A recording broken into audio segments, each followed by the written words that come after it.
Welcome, everybody, to the newly rechristened 3Rs Sports Network. Tonight, we're running without one of the R's. I don't guess reading and writing and arithmetic matters tonight because, Robbie, our boy Raj is setting up in Indianapolis in a game right now that doesn't look like it's breaking his way. Oh, I know.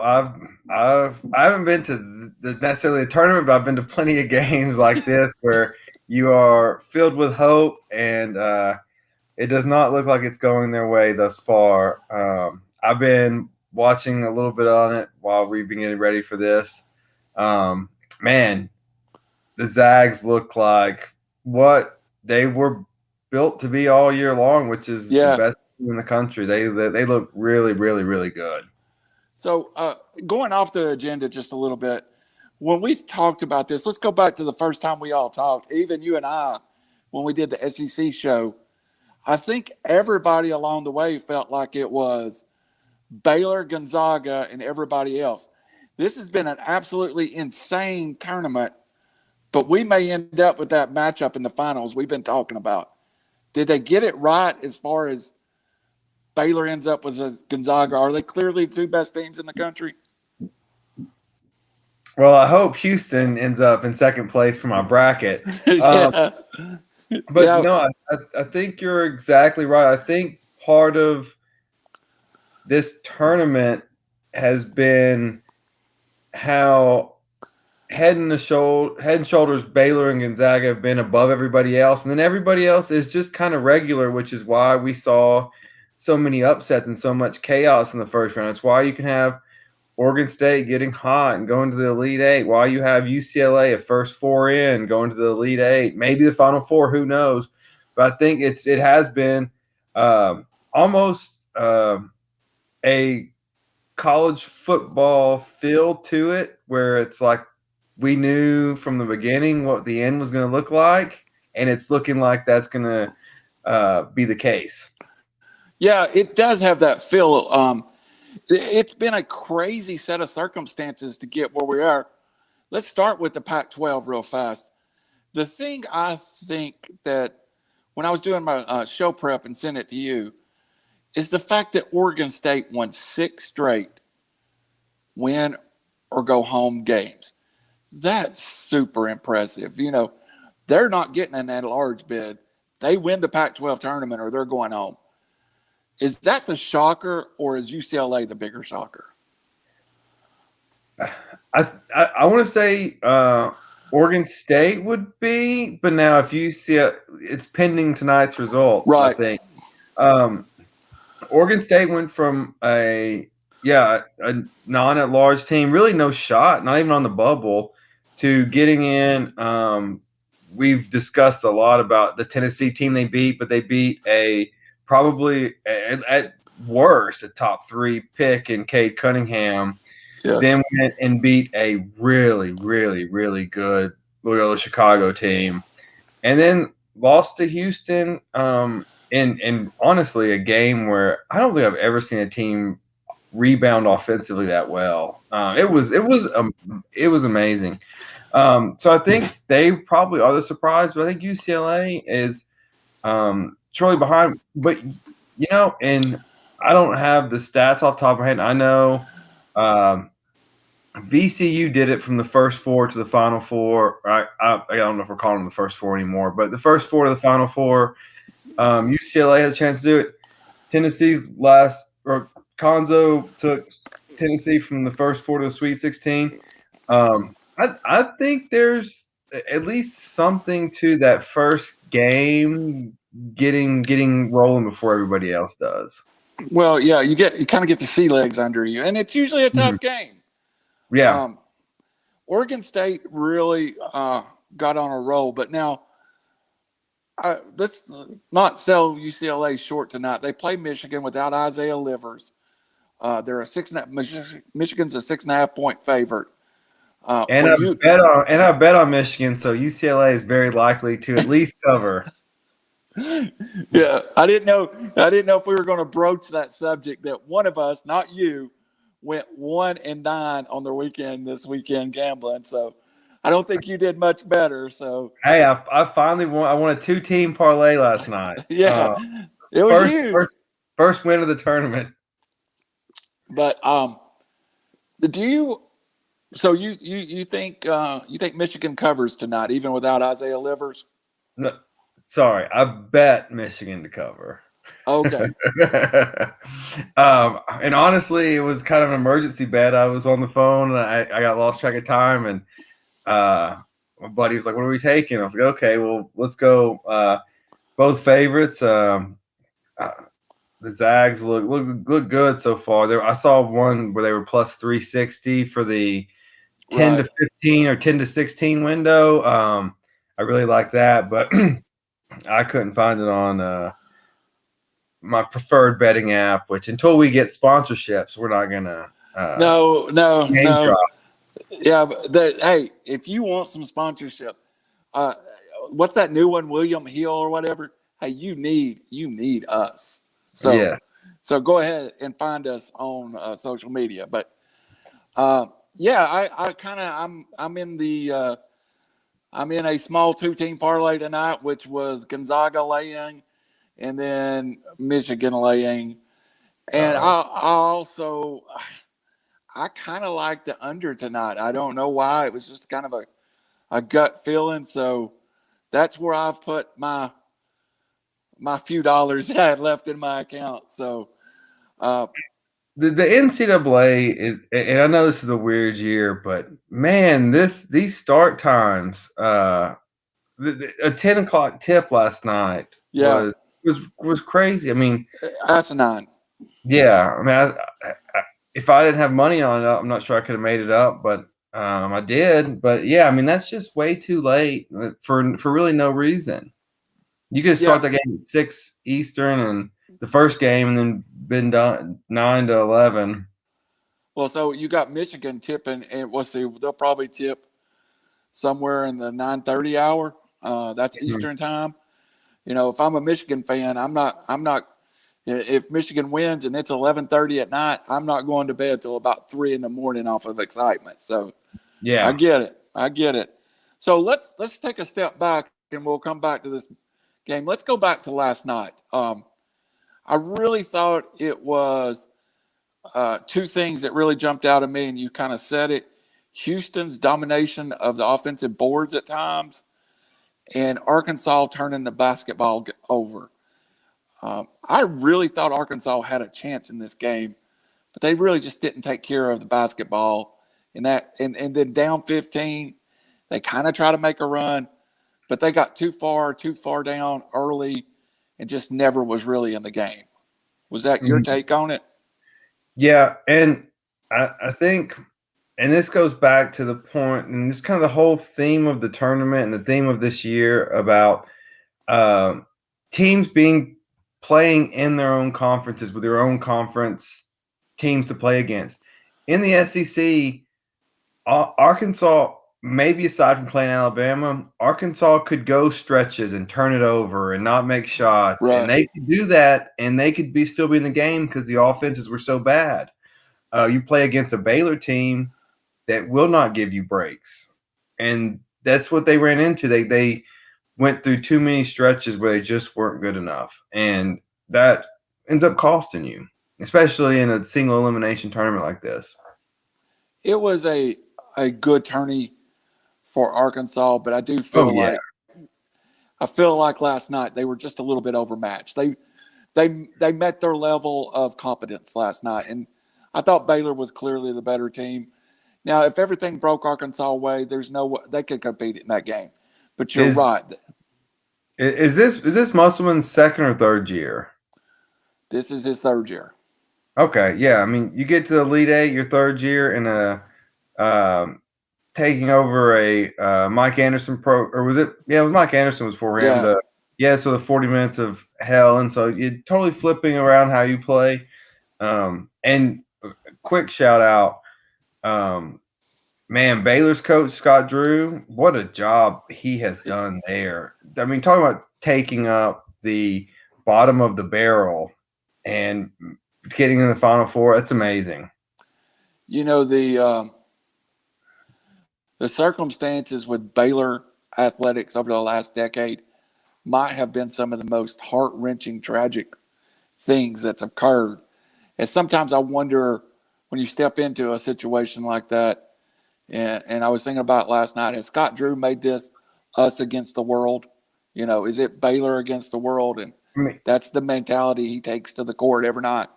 you got to think he took over a program where I'm going to say allegedly just in case, but I'm pretty sure I have this right. But allegedly a player murdered a different player, right? Yes. On the same Yes. team. Yes. I Yes. want to say that's exactly what happened.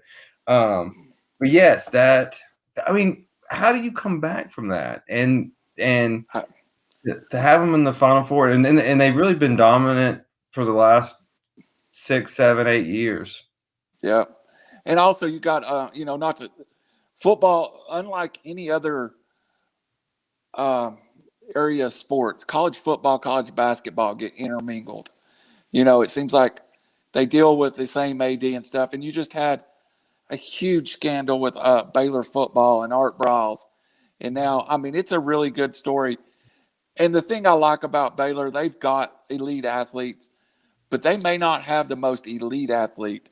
That you don't see some of those kids are juniors and seniors and been through the program. And I think back to our reference, which is the University of Tennessee, you know, when we had Grant Williams and Schofield and Bone that played together for 3 or 4 years, there's a level of play that a team can get to that the one and dones just can't get there. Yeah, yes. And I mean, I think it's really the pendulum swung. So it went from you build a team to then the Kentucky John Calipari method, and which Coach K accepted and really did probably better than Cal did. Oh, Yep. We'll bring in the most talent. We'll win. Then Jay Wright at Villanova comes in and says, "Oh no, we're building a team, and we're going to have veterans." And now you look at these teams that are in the Final Four, and it looks like over the long haul, Jay Wright may be correct. And the way to still build a team is, I mean, unless you can, I mean, you'll never turn down talent. If you get five stars, you'll take them because it's better than not. But to win in this tournament and to win consistently, yeah, you need veteran leaderships. You need people that have been here before. Big difference between a 21-year-old and an 18-year-old. Mm-hmm. This is going to be the craziest question I've probably ever asked on this podcast since we launched 3 weeks ago. How good is Houston? You know, I liked them. I liked their Ken Palm ratings. I like their offensive efficiency, their defensive efficiency. I like their rebounding. I like the bracket that they were in. Right. And Kelvin Sampson's a really, really good coach. He's had his run-ins, but hey, so did Rick Pitino, and no one would argue he's a really, really great coach. I believe Sampson was at Oklahoma, Indiana, then ends up kind of his new lease on life at Houston. Yes. I think he was an assistant in the NBA for a little bit when I think there was show calls maybe, so there were some issues. He was in the NBA for a while, then got back to Houston. Are they as good as Baylor? I don't think so, but would I be shocked if they won? No. The people in the post game were talking about how much Sampson teaches and preaches where the shot is shot from. Then you get your guys in the area where the most, I guess it's, analytics for rebounding now. You get your people in that position to get the rebound, and they'll give up a fast break possession on the other side if they can get the rebound, and that's 20 more seconds and 20 more seconds and 20 more seconds of shot clock that wears the other team down, foul trouble. It seems like he's really embracing the analytics of basketball. So that's a good question. When I watch them play, I don't – it doesn't look familiar. It doesn't feel natural. are they compensating a little bit for talent, or do you think, as you said, he's got something unique that he's coaching that just everybody's not caught up to him yet? It reminds me a little bit of those two back-to-back Butler teams that went to the finals. It was kind of like, well, the first time was cute and like, oh, look at Butler, they Cinderella, and it's like, wait a second, they're onto something. They figured out some kind of metrics, and Brad Stevens is big into that, the analytics and the plus minuses, and people will say, some people love that, some people hate that stat, but it is what it is. I mean, if you score more with a certain lineup on, then that's better than the alternative. Do you when you see stuff? I really love that Butler team, and it broke my heart that team did not get a championship. But as just an average fan now, both of our teams are out, and our friend Raj, it looks like, it's going to be out tonight. Besides your gambling interest, which I'm sure we'll all have a Finsky or so down on this game, the Final Four, do you just root for, do you pick a team, underdog? I mean, because it might be I pull for Houston because I still love Cinderella, and that kind of feels like Cinderella. Yeah, so I'm more of a spiteful person. And so in this case, I don't want Michigan or USC to win because I compare those schools a little bit to Tennessee, and we were great in the 90s, and then in football and nothing much sense. And then Raj, as much as I like Raj as a person, do I really want someone to be happy? Like if we get together, like, no. So mine is more of a spiteful. Let's be honest. That group text is going to get awful uncomfortable for us if USC wins the national championship. Oh yeah, and I'm all about what's comfortable for me. So at this point, I don't know any hardcore Gonzaga fans. I don't know any hardcore Baylor fans. I don't know any hardcore Houston fans.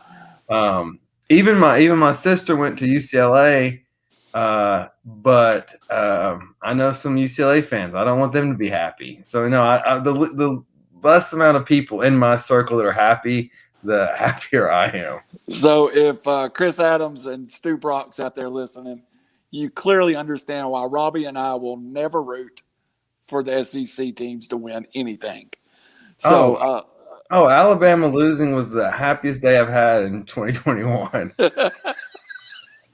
So I can keep my cell phone on for another couple of weeks. I was prepared to turn it off. I mean, folks, I'm telling you, Robbie, if we ever need another job, that group text would definitely you could sell subscriptions to it because you just don't know what the next thing off of it's going to be. So is Gonzaga Cinderella? Well, hold on. I don't get to answer all the questions. Let me ask some questions. Who do you think? Who are you hoping for wins it all?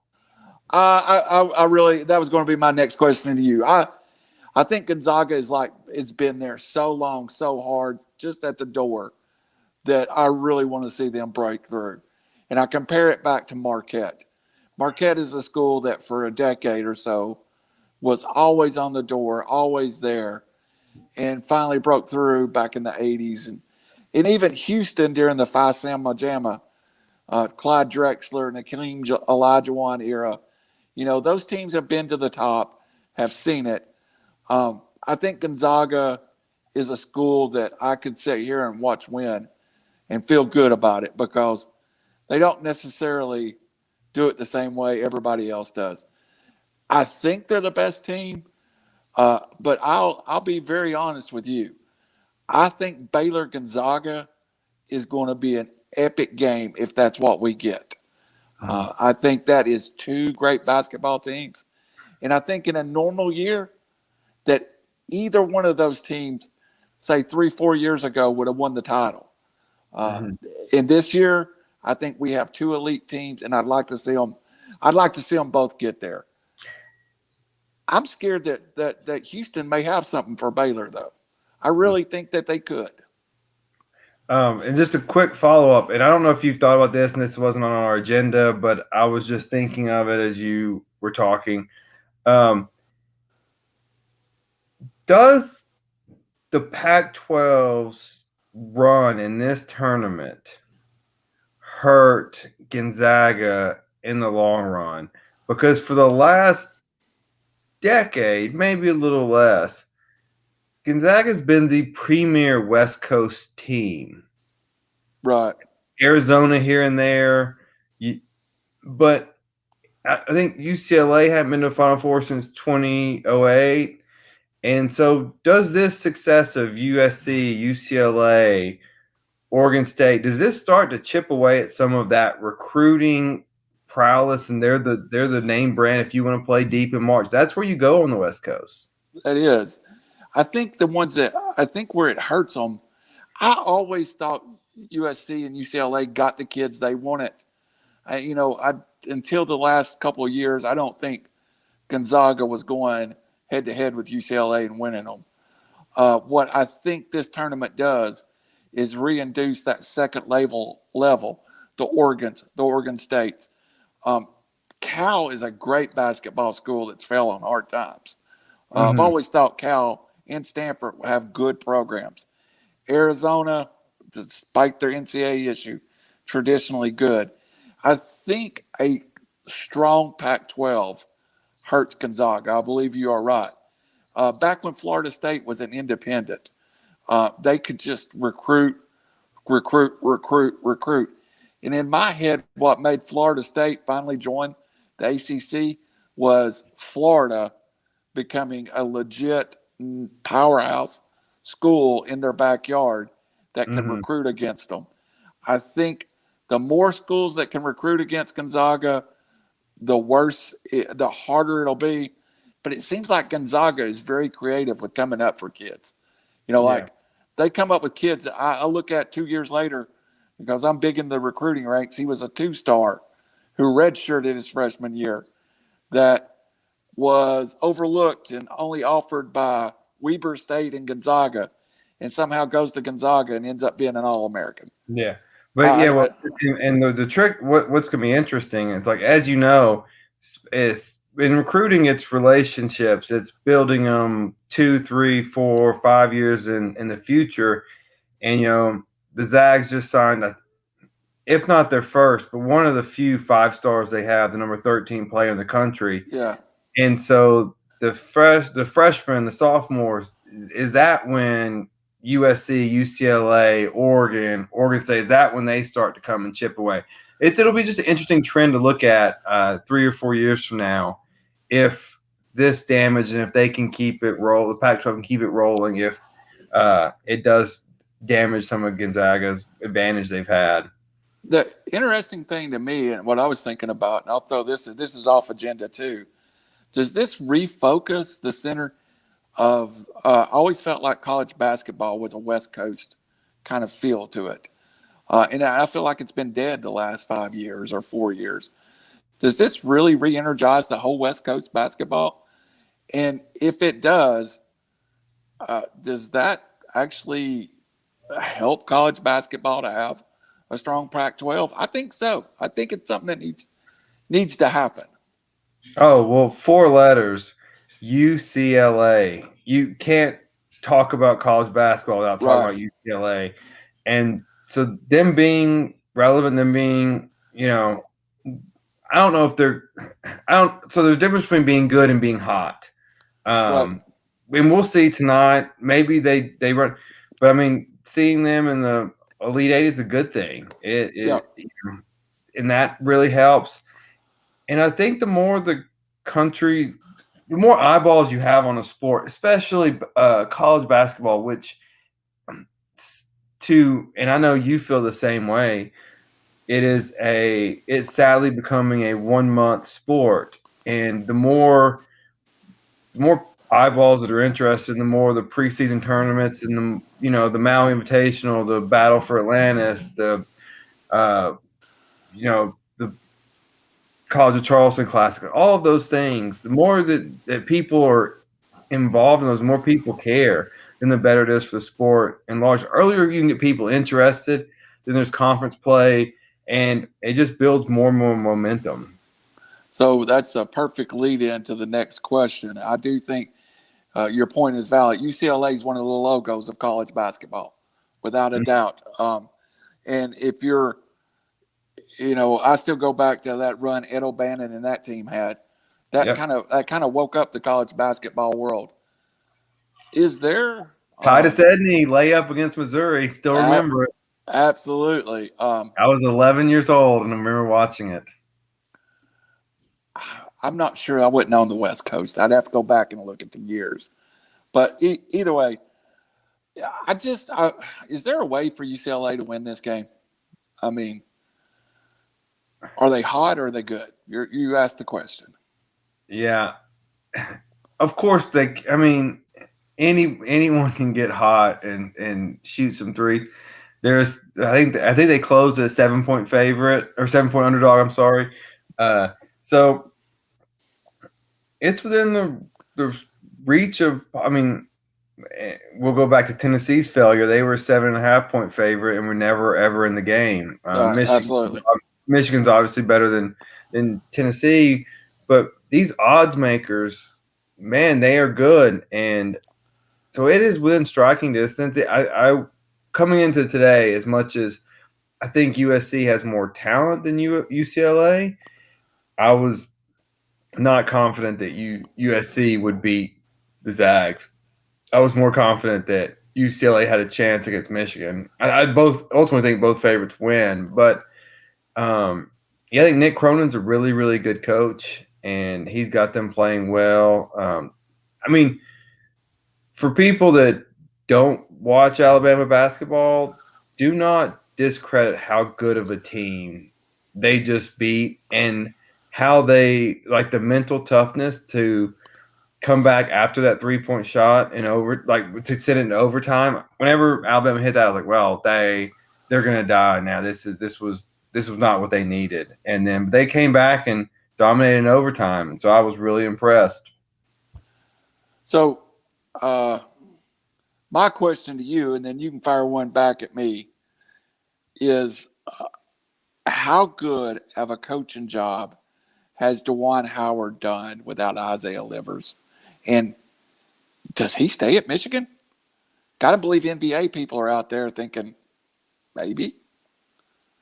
Yeah, that's a great question. How good has he done? A+.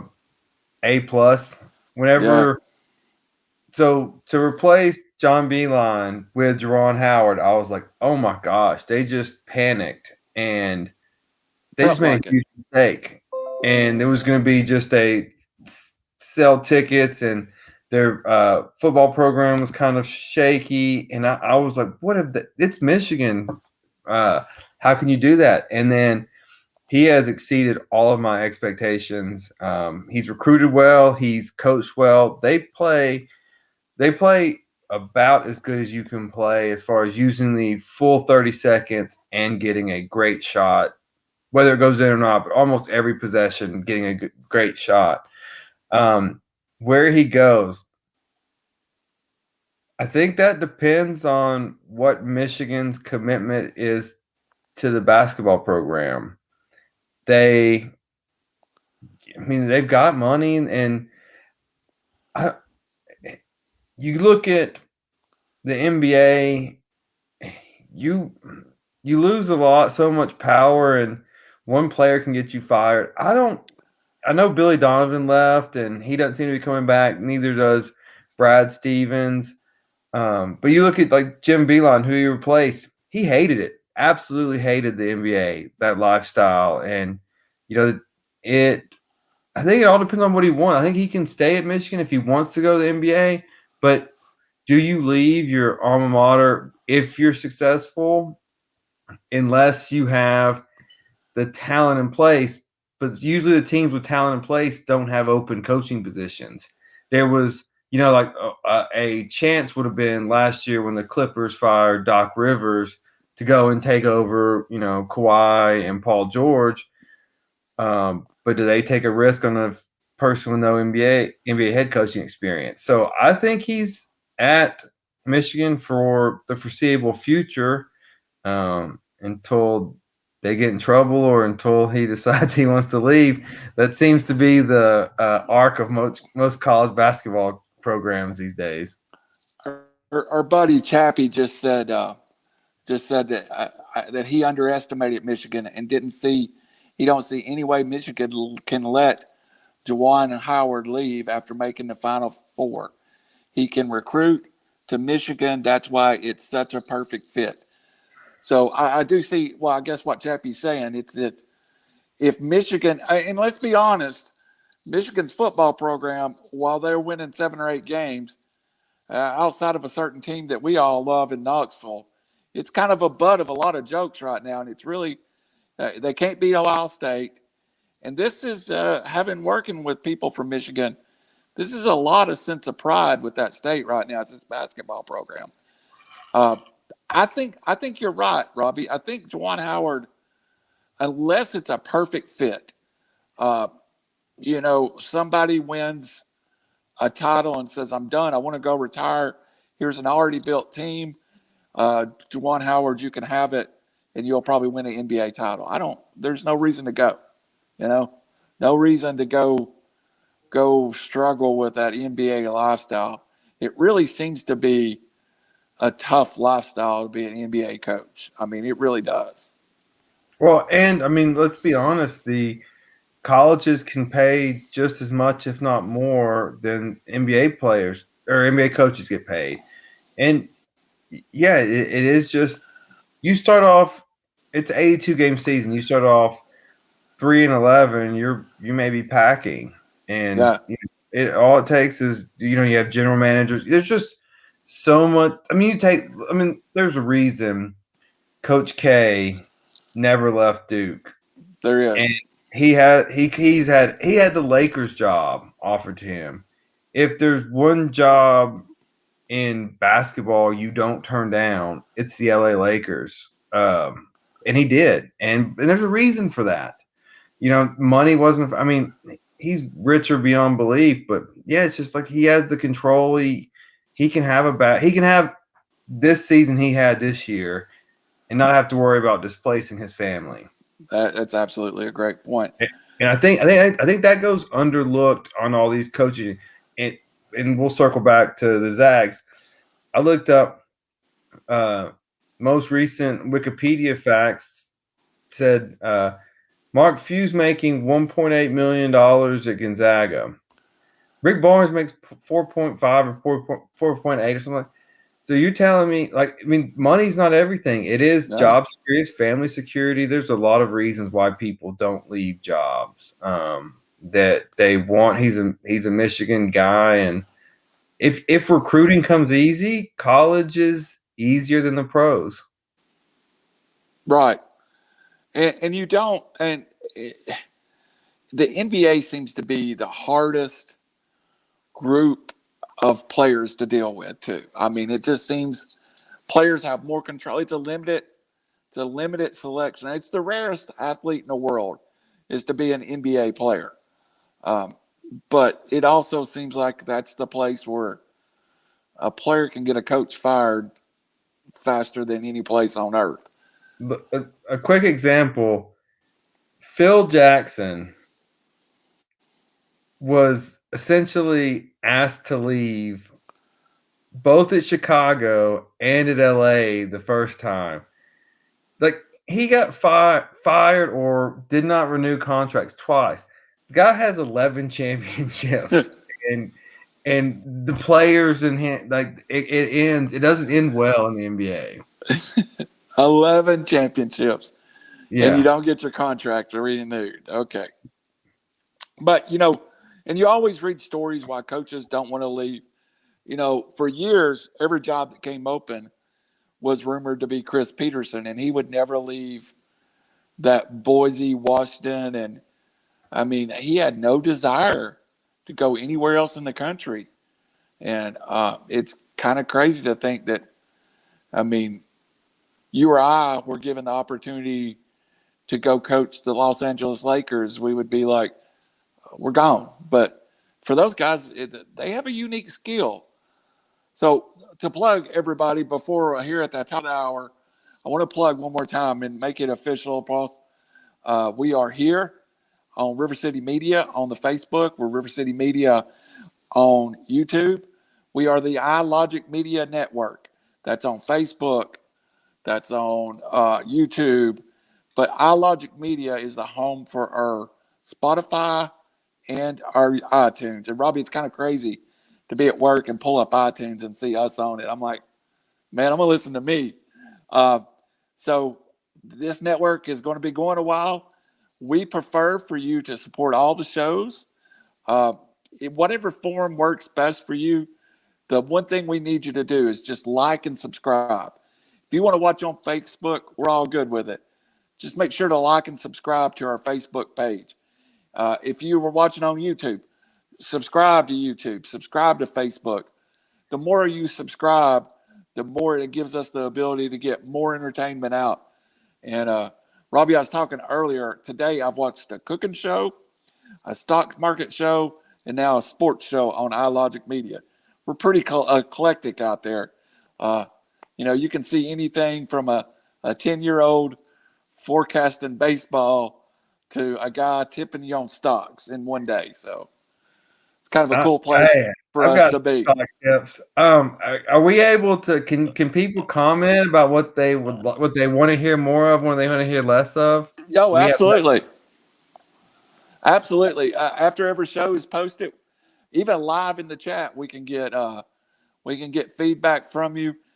And we've developed really super fast, Robbie. It's went from we're going to do one show to now we're doing an every week show. Coming within the next 2 weeks, we're going to be able to take live callers on the air. So I don't know what that's going to look like or what it's going to be, but it's definitely going to be interesting to try it. As long as I can make live calls during football season, then we'll be all right. Well, I think I know where a bunch of the calls are originally going to start from, and it might be that area over there. What around Decatur, not Decatur, Decker, and in that area, there might be some that area code may be blocked to begin with. So, so getting back to the tournament, anything else you got that you want to talk about the two teams that's already played? I mean, I think it's going to be an interesting battle. Those kids probably played high school together. Two teams from Texas, not too far from each other.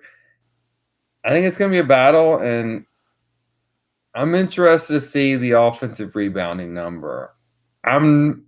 Baylor has looked great. I picked Houston, though, to advance, and I think I am going to stick with Houston. I will see what the line has. The line is out, isn't it? Do you know what it is? I have not looked at it. It's out, but I'll look it up. Well, what do you think is going to happen? I'll look it up right now. Well, I'm going to go with this. You hit the magic word. I think whoever wins the boards wins the basketball game. In my heart of hearts, just because pretty much our league bracket, I think you've got it won. Don't say something like that. I'm hoping to jinx you there, but I do have another bracket with Chappie and my guys I play fantasy baseball with. We're allowed to put two brackets in, and I'm like the only guy that has Baylor in the winning it. That's kind of in the upper. So, for gambling purposes, I'm pulling for Baylor. Guess the line. Baylor by 6.5. Baylor by 5. 5. That's. I think that's a little low. Just to be honest, I think it's a little low. I'll be interested to see what it moves in between now and game time. While we're there, sure. If Zags look like they're up a ton, up 19 last time I looked, what would the line be? The Zags versus Michigan. I'll go first. I'll say 8.5. This was 8.5. They're covering. They're up 23. I think it's going to go double digits. I think it's going to be open at 10. All right. UCLA, I said before this, would open at 11. Now I think I would even go up opening at 14. Oh yeah, 14, 15. I think. What's been the Zags' closest game? They won everything by 20. Yeah, it's been. Yeah, it's not been. I think they had one game that was low teens. Yeah. So yeah, they've been steamrolling. Well, and the lack of travel is it's just keeping this Zags monster rolling. They're in a groove right now. It's like playing hey, we got the court, next team up, street ball kind of thing. Yeah, Aaron Burt said Baylor 5. That's I can see that. And what'd you say? It was 5 on yours too. Yeah. So Aaron got it right. Yeah. Hey, I'm glad this game's a blowout and people are watching us. We've had more people staying with us. I expected everybody to be on and off tonight. So moving on down our list a little bit, we're SEC guys, both you and I. And just to kind of close out the tournament for the SEC. What's SEC's grade for this tournament? Oh, so it's funny. Aaron, who just commented, asked, and he was like, surely you guys aren't talking about the SEC again. I'm like, we're like contractually obligated to talk about the SEC for at least a little bit. That's how I get my season tickets. That's a really good question. And I think you look at it beginning of the year, you say there's 8 teams left in the tournament. No, that's incorrect. There's 16 teams left in the tournament. We have 2 SEC teams that are left. Would you take that or not? Yeah, I mean, that's a decent season. But I think it's the ones that were there that kind of downplayed a little bit. It was Alabama and Arkansas. It was Kentucky. It wasn't Tennessee, who were supposed to be there. And while I do wholeheartedly believe Alabama was a championship threat, I never thought Arkansas was. And so we had one team in the Sweet 16 that I thought could win it all. So overall, I would B-, C+. We didn't get as many teams in. Missouri bounced out early. Florida disappointed. Ole Miss didn't make it. B-, C+. It was the conference league was entertaining. I think we either tied or won the Big 12 SEC Challenge, but nothing to write. You're not going to remember this season and be like, oh my gosh, what a great SEC basketball season. And I do think Kentucky not being there is a place that you start. That Kentucky just wasn't there. They didn't make the tournament, right? And by SEC standards, that's a subpar year. Tennessee was clearly the preseason pick by the media as the SEC favorite, and we've talked about it. We won't beat it in the ground. That team had no chemistry and never came together the way we thought it would. I thought Alabama and Arkansas, in a normal year that Kentucky and Tennessee had lived up to the height, this had to be an opportunity to be a real nice SEC year. I think you're exactly right. I was going to give it a C+. Mm-hmm. So, there were some factors. Now, the one thing I will say, I think SEC basketball is getting better. I think overall SEC basketball is pointed in the right direction. And while it'll always be, in most people's mind, a football conference, I think it's kind of shaking that stigmatism of it's Kentucky and everybody else. It was a decent year. Yeah. Well, anyone that follows college basketball generally gets that it's not just Kentucky and everyone else. And I mean, you compare the SEC to the ACC this year. Duke missing it, Carolina getting bounced the first round, Clemson getting bounced the first round. Did any ACC team make the Sweet 16? Am I missing something? I don't have it in front of me. Mm-mm. I don't think they did. And generally, a year when the ACC, I mean, generally the ACC is well represented. But yeah, I mean, you're gonna whoever wins this, and they're gonna be a worthy champion because these kids went through a lot, Right.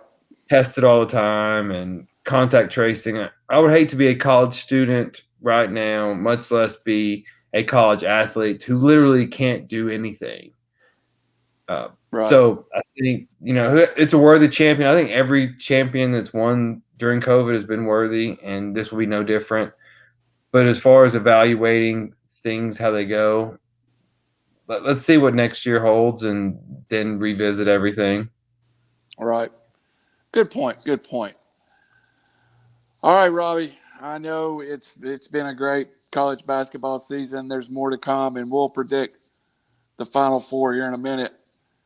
You feel like jumping over just a minute for talk a little NFL real quick? You think you Hey, can, I've already started practicing my mock drafts. I'm always ready for some NFL talk. Well, we are about 30 days away. Matter of fact,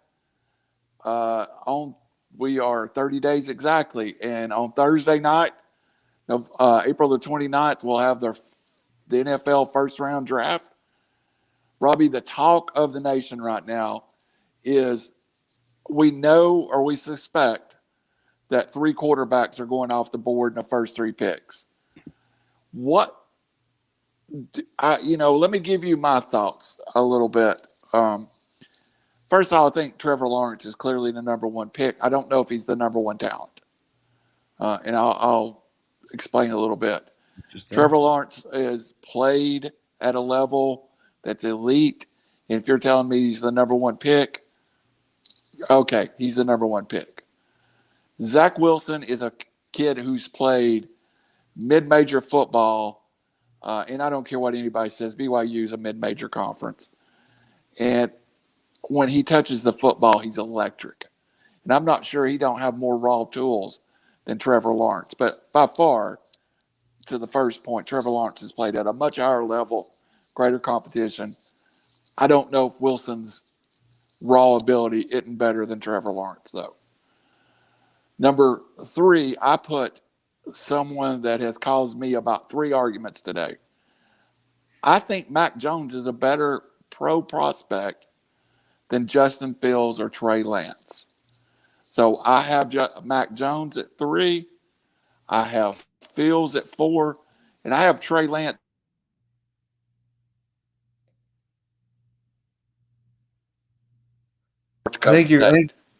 Sorry, I missed Trey Lance. Where do you have him going? I Trey Lance the 5th overall pick. I've got him going places here in a second, but that was my initial ranking of all 5 of them. Wait, you think we're going 5 straight quarterbacks? No. I think 5 quarterbacks in the first 10 picks. Okay. Quick way. Are they? Is the draft being virtual again this year? It is. I do think there are going to be some. I know Trevor Lawrence announced that he is not attending. So when I first said, go ahead. Is there going to be? It's going to be players and family, but just no fans. That's what I understood it to be. Gotcha. So when I first said it, I think Trevor Lawrence has earned the number 1 overall pick, but I'm not sure he's going to end up being the best quarterback. What's your gut reaction to that?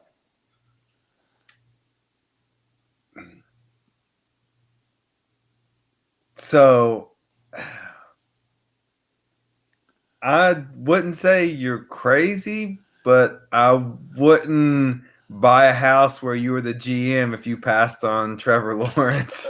Correct. I don't think you can pass him. I think you're right. I just don't know if the upside for Trevor Lawrence is great as some of the other guys. So my thing is, what is Urban Meyer going? Is he bringing his spread option attack to the NFL? Is he going to adapt more to, even though the spread option attack is prevalent in the NFL now, but quarterbacks still don't. The read option is prevalent, but not the running quarterback that he had with Alex Smith or Tim Tebow or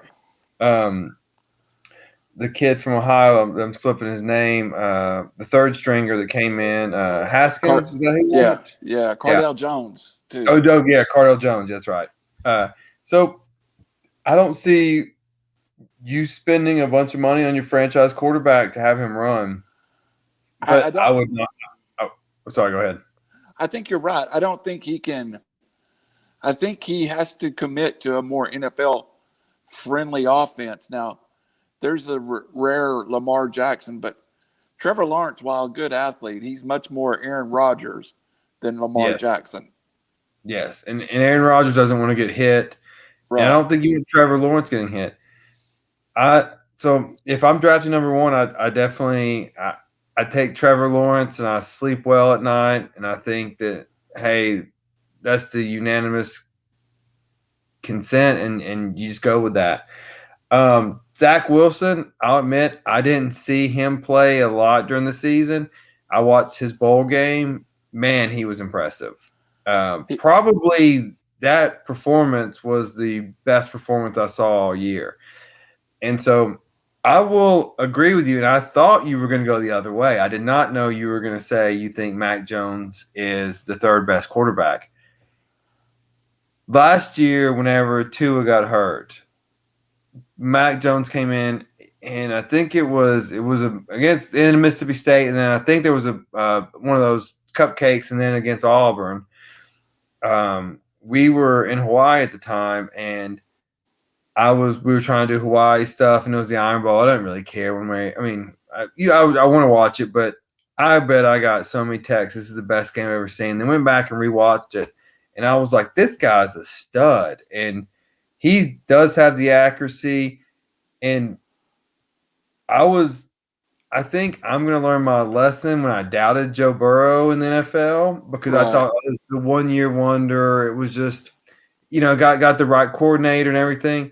But Joe Burrow he's played really well in the NFL. If it's me, if I'm sitting there at 3 at San Francisco, I agree. I pull the trigger with Mac Jones. Yeah. And I think you're right. I think the first two is going to be, even though I didn't say it, Lawrence to Jacksonville. That's as done as anything in the world. And it sounds like the Jets, who I thought early on will Rob the Mob wants us to come back with Michigan and Gonzaga comments here in a minute. We'll get to it, Rob. I think Zach Wilson is as done as most things it can be at number 2. So what do you think, real quick, what do you think? I'm putting in the comments. What do you think the Niners do at 3, and what do your Falcons do at 4? Because that the 4 through 10, I think, is the most intriguing part of this draft. And good God, there's some talent that's there. We will have a draft day special for everybody. We'll be online at least during the first 10 picks or so, and we'll kind of break down those picks. Am I on there for that? Yes, okay. You are. Yes, you see, you're 3R Sport and Chappie will be on that one too. I really think the Falcons need to move back, Robbie. Here's what I think. I think Trevor Lawrence is as sure of a pick as any pick you could make. I think he's the Peyton Manning over Ryan Leaf pick. I think Zach Wilson is the hot guy who you watch him throw the football. He throws it all over the field, and he can throw from different arm angles. One of the guys that I watch a lot on YouTube is Chris Sims, the former Texas quarterback. He does a real good show, and he raves about Zach Wilson's mechanics, his live arm. I've already said I think, and I do think San Francisco come up to get Mac Jones. I think San Francisco moved up to 3 to keep Atlanta from trading with New England at 4 to get Mac Jones. I think the Patriots very much covet Mac Jones. Well, and it fits the Bill Belichick, Nick Saban connection. Yes. Belichick always respects what Saban says. Absolutely.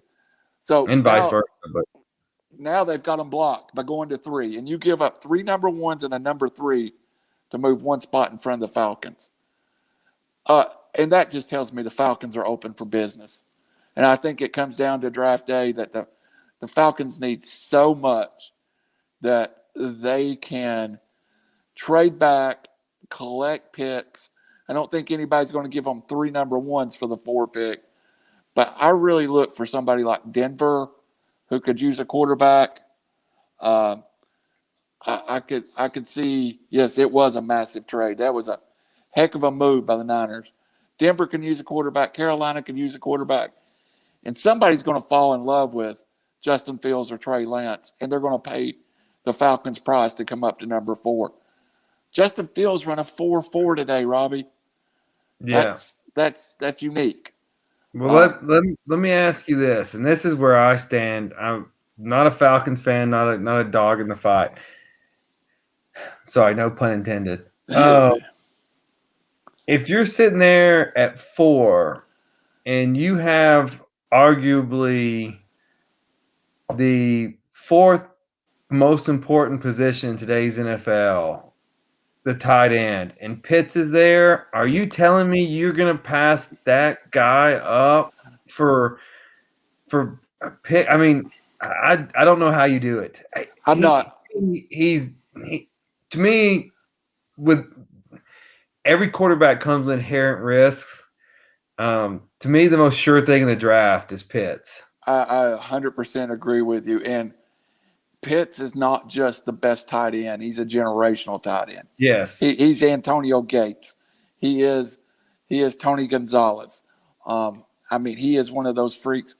I think the Falcons kind of trade, but I don't think they go far. I think Pitts are still in for the Falcons. I really think the team that might really, really be in love with one of these quarterbacks is the Carolina Panthers. But that leaves you, do you trade within your division? If you're the Falcons and you trade with the Carolina Panthers and the Panthers come up to 4 and draft Justin Fields and he becomes a 10-time All-Pro, man, have you not just cut your own throat? Oh, yeah. But it depends on who you want.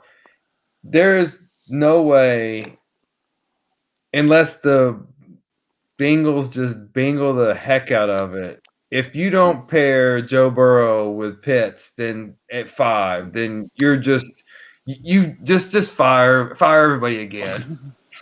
Well, I think the Bengals might bingle.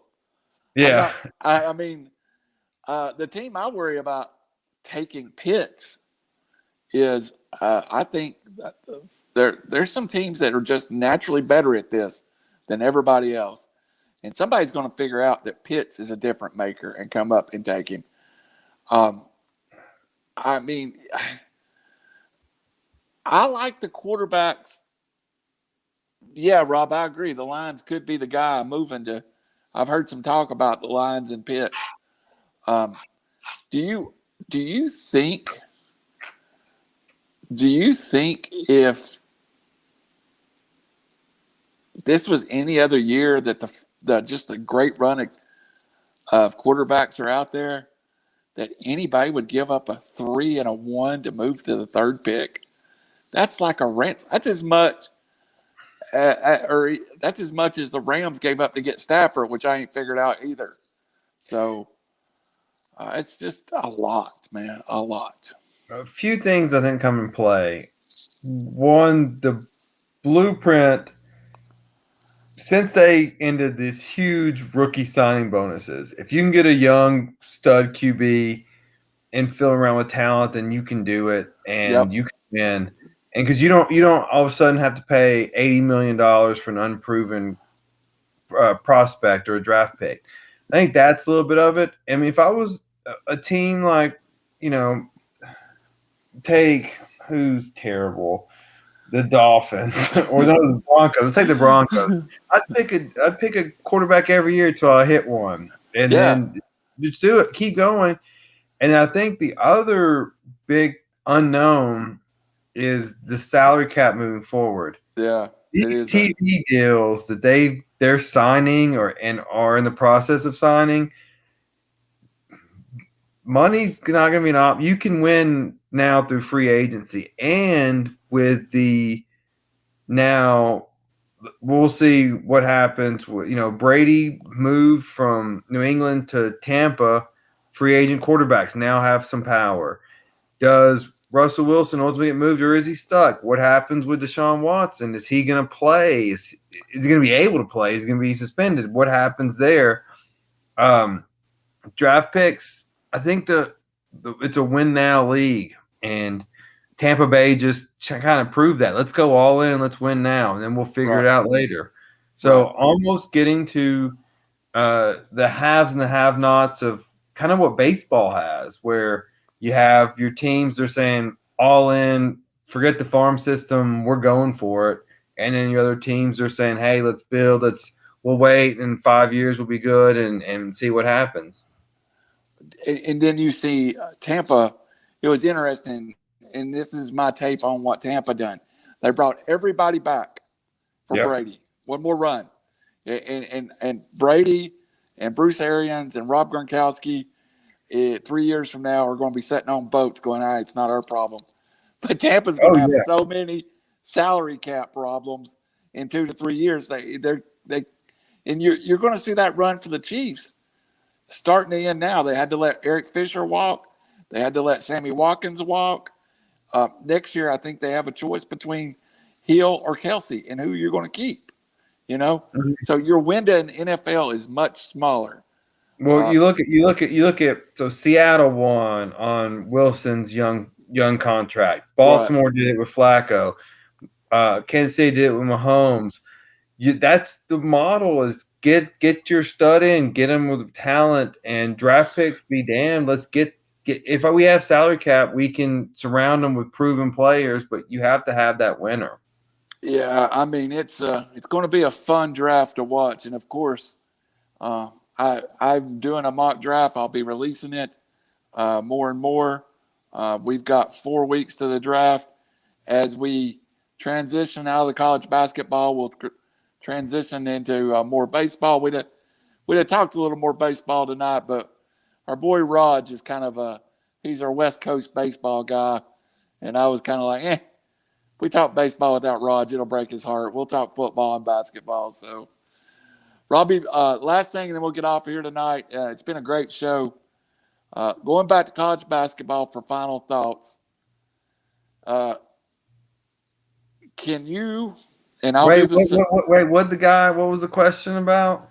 The guy wanted to know is, can Michigan match up with Gonzaga?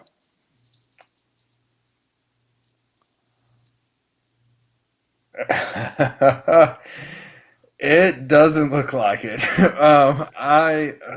What's that score right now? It's 74-52. Wow. Yeah, I mean, what it's looking like now is, man, you've got to be perfect. But you know what? The running Rebels that were almost unbeatable lost to Duke. That Kentucky team that was undefeated lost to Wisconsin. That it happens. So I expect the spread to be double digits, but I think Juwan Howard can coach, and I think they're going to get some open looks and limit your turnovers, rebound. It's just basic. You have to play fundamental basketball to beat the Zags. Yeah, and I think to his question, he's talking about Juwan. I think we all would like to see. Juwan was part of that heartbreaking Michigan team too that got beat when was it Weber threw the ball away? He called a timeout with no timeout. Yeah. So seeing Juwan Howard get a ring would be fabulous at some level. Robbie, I'm going to give you. I'll come back with final thoughts, but I'm going to give you final thoughts, and then, let's just announce it. We'll be back next week. We'll wrap up the basketball. Raj will be back with us, and Raj is in Indiana right now at the game. probably right now. I think he tried to call me during it. And I didn't think we could put him on the air, Robbie. I think the bourbon's probably flowing up there you right never now. know how many he's had. And, yeah. So I just went without having Rods do the live spot. But man, if people want us to talk about anything, we kind of cover all areas. And the Masters is coming up, and I'm sure that's something we'll touch on at some level, at least some prop bets on the Masters. I'm excited about it. It's a lot of fun for us. And if you have questions, comments, there's an email on RiverCity that you can send in. You can email me directly. There's a link to a RiverCity email box. So let us know. We'll do. I'm not much on NASCAR, but outside of that, I got you. That was my closing thoughts. So, yeah, you need to have closing thoughts on that NASCAR race. I don't know about it, but yeah, I mean, I was kind of like I was expecting more. I don't know. Maybe I was over expecting. But Robbie, what's your closing thoughts? They're professional drivers. They're not a bunch of yahoos like us out on a dirt track. I know, man. That's what I thought it was going to be. I thought it was going to be us in golf carts. Yeah. Well, yeah. So if you didn't watch the Bristol dirt track race, Randall obviously wasn't too impressed. I was very impressed. And NASCAR just in general, if you can take time to get into it, it's wonderful. The other takeaway and just the weekend and of the tournament thus far is I'm never taking sports again for granted. Absolutely. I remember this time last year, my bag was packed, ready to go to Nashville for that city tournament, and then it got canceled. Then this got canceled, and then the Masters, and then everything. And we're doing this because it's just fun, and if it turns into something, it does. If it doesn't, it's still fun. But it's just like gives you something to talk about, and something to be joyful about, and absolutely with all the negativity and divisiveness and all of this noise that's so just bad for people and bad for everyone's mental health. It's nice to just come in and talk and just, hey, if we can entertain one person, 10 people, 100 people, 10,000 people, 1,000,000 people, whatever it is, I'm happy to do it. And I look forward to it every week, and hopefully people will keep tuning in. And yeah, anything you guys want us to talk about, it can be, I think Randall said it before we were on air, and he can ask a question. We can talk for a while. Yeah. And even NASCAR, I got opinions, even though they might not be popular. Yeah. I will be not next week, but from 2 weeks now, I will be, you'll have a beach background behind me. So I'll be on vacation, but I will still, come in and talk, maybe a little intoxicated, but that'll be okay. There's no maybe. There's no maybe. You'll be very intoxicated. But and that's something that we all as a group, we go to a lot of sporting events, so you're going to get some different feel. I mean, I'm a big NFL guy. I go to a lot of Falcons games. Robbie goes to some Titans games. Robbie goes to a ton of Tennessee basketball games. Raj, being a West Coast guy, he will pick up and go watch his West Coast teams in a heartbeat. So I think sometimes we get a little different angle, Robbie, because we're kind of those guys that like to go be in the middle of it. So maybe we can bring something different. And, you never know. 4 weeks ago, I just decided, hey, this is going to happen, and it happened. And now all of a sudden we got a weekly show, and it is fun. And like we've had several people comment tonight. We appreciate them getting on here because really, I told Raj the other day, this is no difference than what we would be doing if we were sitting at the bar having a cup of coffee and a couple of beers. This is the same conversation. Would be probably more colorful, but it's the same conversation we'd be having. So, I'm saving my curse words till you can start getting fined for them. yeah, that's coming.